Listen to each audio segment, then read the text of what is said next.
Whakalawhalahi atu, koe te wala tala tutupu ke lata mai awhiawhia atu loto nei.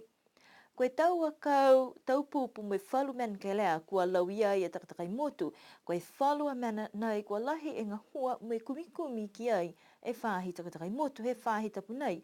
Mai whakatu tala fōki mai tapu lotu mai he Secretariat of the Pacific Regional Environment Program. Pe he taha pulotu mai he SPREP ko David Moverley, koe tau whakatutala anga whahi tapu nei, ke tumau e kumikumianga ke maua lang matai, ke le vekiaki, po ke whakangahua ke whakamitaki e tau le kua tonga ke he tau pupu, tau akau me whala tau manu, kua whakakialea i e takatakai motu, me tau mena kua taka iei. Pe he takitake whahi takatakai motu ko Sawini Tonga Tule, lahi mōle ke lea he whala tau whakaholoanga nei. Mōle la he talai haka mna ngau ala hiki ai e whahinga hua punua mo e toa kau ke he rewikianga he tō pupu ke rea nei ke he tō tūra mutu. So e taha mena niki sia he ono mo tūru hai mga nei. Mōri long e tō koroa nei ni kua hai e ke he tō tūra takataka mutu kai nakai la he tō whiswhichanga tupe he whutwhono ne wha tukumai ke lata mo e lari ke tā masi po ke lari ke tau whihifu. Uta whano he tō akau nei ki tō pupu, he tō tūra mutu. Maho nei kua whai langmatai mai tuai e Corporate Environment Facility, he wharo tupu, so kei ha matūra whakatutale mga puipungi nei whoki mo e whahinga hua whanua. Lo tūne le veki tō pupu nei ke riu ke muitua whoki ka ha mo lari ke tāmasi tō pupu ke rea nei, he longa tō mna kawi tunga nei nei loa koe, wa riu tei ka mata whoki ke long e tō pupu. Kai naka i anono whoki e matūru i tō pupu, ke mtangua nei, hai e anono anga whoki ke tō puakawao. Hako e tō puakawao whoki me wha mumu whoki. Long e tō wakau ke tō wao tō tūru, mai mumu whoki lo tūru i tō whunua kai e tō tangata. So ke taha mta patu e he mtangua nei, ke anono ko hingo e whoro puhala ke tā masi po ke te pokiaki. Tuku he whinu mela ka he tō puakawao ni kua hai ke tō tūru a tō wao, mai tō whunua. Pe he whoka ia tūmaua ngai e whahinga hua, ke ngā hua ke tau puhala ke langmatai ia ki e takatakai motu. Tahana mene ni anono matoro he mga puipungi nei, ko ingoa e mene kua maeke ka he matanga hua ke tausi. Koe ei mitaki ke watu ke tausi e whaura mena ka ai naka i hoko sia ke he mena ni manako ke ai. Tuka anono ke he whaurua pupu, ko ke whaurua kau ni kua maeke ke he matanga hua, koe tō whainga hua ke utake. Ke hoko hake ma whakahiko e, kua aiti whai akau pihia, kua aiti whai pupu, ke rea pihia ne hae tō tōra motu. Ka ei au atu ke tausi tō mena ne wha tausi tō tōru si, ei hoko sia ke whakausia.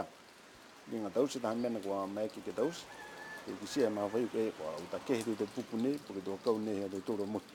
Koe whakaroa ngai ne mitua ngai whainga hua, tūmau ngai ni ke he tautau osi, ke he uaria me tā langa ha ke tahi hiku, he tangata ka whana po ke here e Paravao. Tūmau ngai nei ke tutungi atu ke lotu. Ai ni tu tangata toko whiha ni tūmau ngai ke tausinga waia.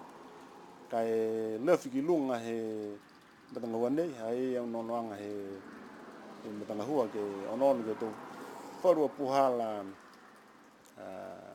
trapping ha, tālangi e tō here. O ke hingoa whuki wharua mnakiang, ke lata me tō tangata haka mna whita whu ke tausi matanga hua nei tā mga hala, e whahinga punua. Ka i mui tua tu mau ha, ai muna ki kai matanga hua nei ki whewhe ke ta mai puke ono ke tō whanga here ke heke. Ha whe tō whanga ni kua lata tōnu ke whakaonga tō tō, mo ta mai mui ke whakaonga tō tangata. Koe whalua tau anon wang he talhau he pulotu mai whafo, ke whakaonga e whalua tau vai po ke whalu moko. Ke kai e whalu tau akau ke lea, si pia whoki whalu vai kona, koe whakaonga i he tau ka mole, ke uta ke hea ki whalu akau. Koe mga hunei, nā kai la whai whiwhirianga, koe hingo e mena kua lata tonu ke tause, a ke tau le kua nei, kua mōai ke he motu. Tō ne matakau ke he tamahanga ni kua munuina ke moua i tau langmatai mai he whakaholoanga tally food ni kua whakatupi ai he matakau e whaiau. Ne talhau ai he taha hukui mai he whainga huwhanua koe langaua kia ni kua kautu ai aniwe ke hokosia e tau tuhiole langmatai ke moua. Koe he mga whakamua a Really what whakatas ki tō ke tau awhi walu. Koe mga whakahiku le ia kua tau se tawhkalanga. Tālanga i tō papuaka ia ke lata i mo tau tangata ngā whunua he maang ko mo tau lau mo tai whunua. Farmers Group. Mita ki ke mau nei ke kisi tō tōru. Mau ngā e whakaonganga i whaula tau pā ia ke lata me ro tōru. Tau whakaonganga ke ro tōru tau mga whaua. Si mai ia he tōre tō ka mori ke mga ahu nei tau se tō tuhi ori. Ke hoko mai ke mga ahu nei. Ono e matakau ne mai ke moa. Si whakau e ni hakoa mai ke moa tō kolo ia koe ukani. Haka mga ahu ni uka ke mga ahu ni tuko e tō tuhi ori me whakamori. Mga ahu ni whakamori me lali ke whakangahua. Hahai e ni whala tau mana ke he whakaolanga e wheo. Me tō whakatasi. Si kawi ke tahe tau ni ngahua mo tōre whai noho whunua. Ke moa e tō koloa ke tālanga ke e tau e whala tau. Ke tau se ke whala tau whakaolanga. Si koe tau nei katoa nei. Ko ngahua ai mo tōre whai ngahua. Ke lali ke langmatai e tō matakau nei. Ke whakausi osi me ai e halo tōra tau matangahua ia. Ka koe tau kua mori nā tau se mo tōre tau ahiahi atu ke tau maanga. Si kua uki whakaikoha mo tōre whakaolanga ia kai ona whakamahino ni ke he tau se anga he tau whakaolanga nei ki lote maanga. He tau Charity Food Projects. Mai loanga whakalahi mahuinga ke tau whakaolanga pehe nei, ke tau matakau mua atu hako e tau puhala moa mana kai, moe nā kai longa lahi tau tupe he tau maanga i keki. Koe one matakua nei ni kua talia i ke whakatupe, moa i he maanga ku awasele tau pā moa, ni kua tālanga i ke he whaula tolo tukaina. Kua whitai ni he tālanga lau lahi mo i ngasia moe kumia i tau moa ke tuku ai. Koe matakau he tau matu whini ha kupu ko moa i lau tūru e tau akau whala akau, ta mai i tau mutu kehe. Matakau mai la kepa moa i lau tūru tau koloa ke whakatupu ai e tau sanga la akau, mo e tau pā moa fuki. Tahe matakau ni ko moa i tau koloa ke lata i me amahave, mai taha fuki matakau, kua moa tupe ke lata mo i whakatupu ai he tau akau tunga tau sipolo. Ke maanga ko tam tonga ko moa i lau tūru, ue pāka tēne ke toa i e tau lau koukai, o hoku atu mai whakatutala i ke takitaki whono takitaki maanga. Hangau ia ke matangahua, mai ta manako he maanga. Whakakisi ange mo mu te iwi nei. Ka koe, sia koe ka mana manatu fuki ni tuma matua. Ka ta mai ka ha ke he wau, ko uka rehi te puhare ke hui. Ha koe whauru he maturu ka. Nano whakaina ko fuakau te.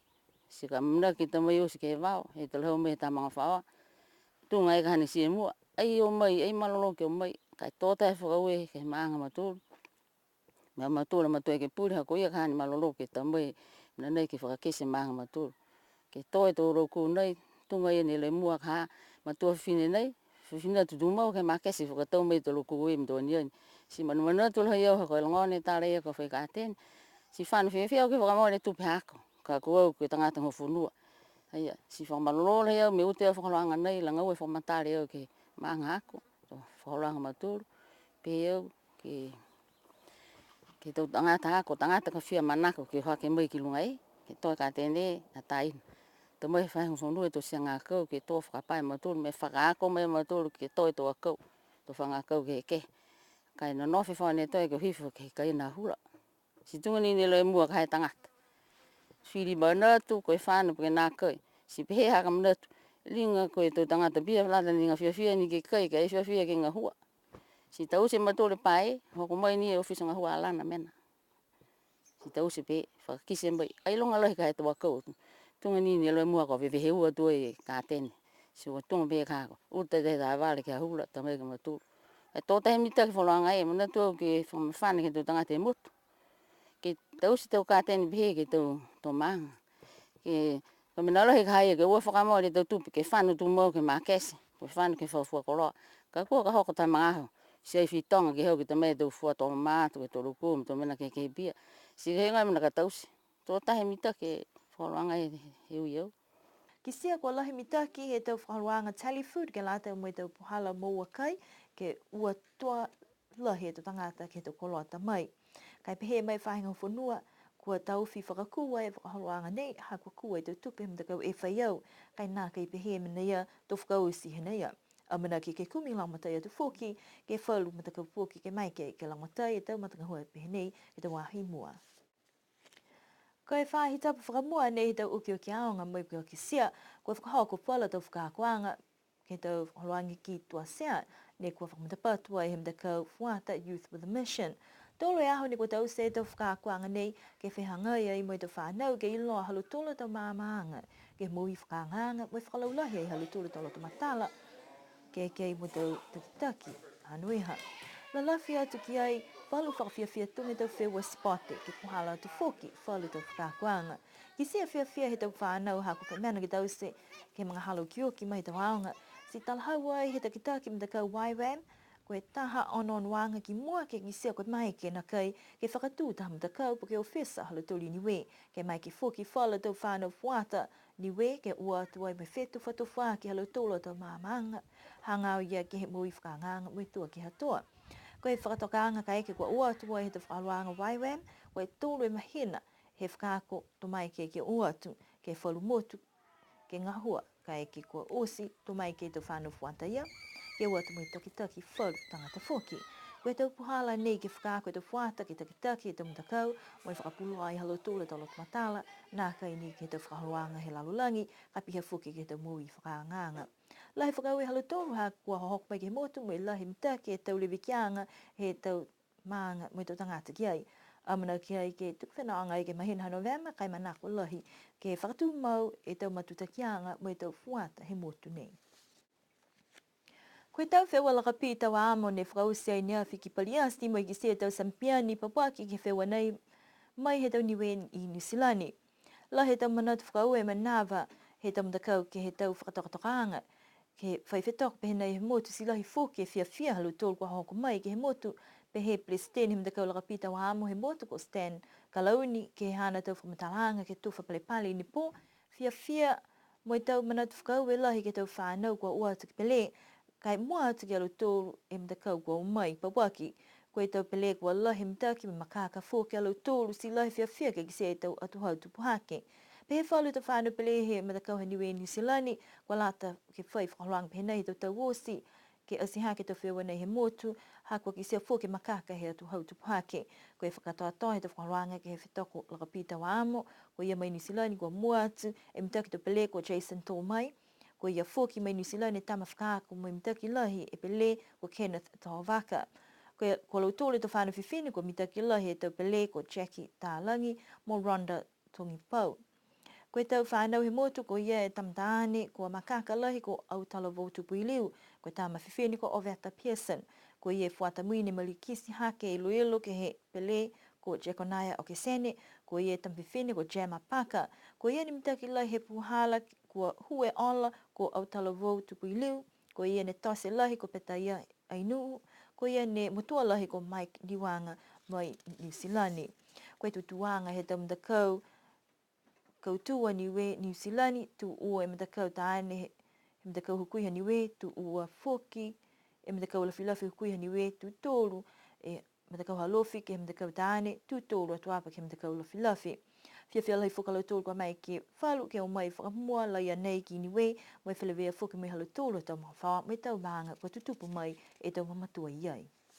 Sipihia e tau wala tala tutupu ke lata mai nei, amana ki ke whalewea pehenei whoki ke whahita pukahau. No wha me mnuine po.